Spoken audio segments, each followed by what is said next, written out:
Alright, hello everyone! Today we are going to talk about everyone's favorite hobby, which is sleep.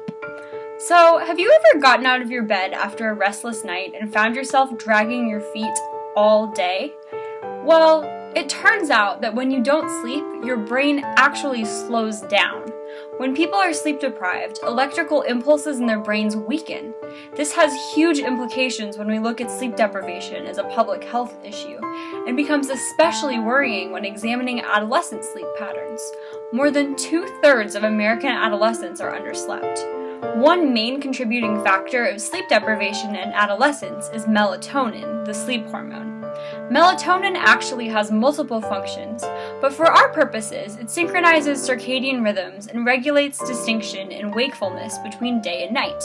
However, it is naturally more prominent later in night in adolescence than in other age groups, making early mornings physiologically difficult for teens.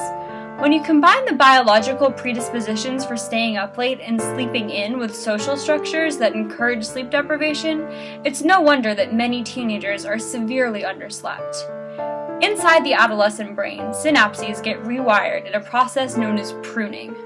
Old, unused neuron connections break down to strengthen more well-used connections.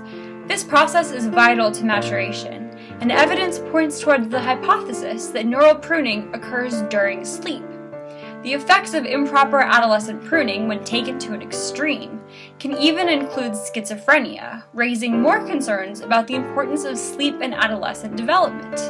So, what happens when we take an anatomically immature brain and force it to run on inadequate sleep?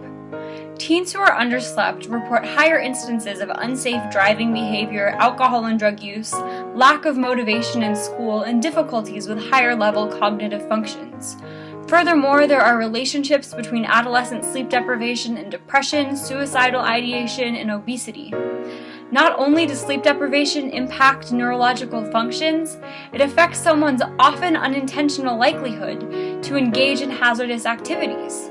In looking to solve the sleep deprivation epidemic, we must examine the problem holistically, which this video only begins to do.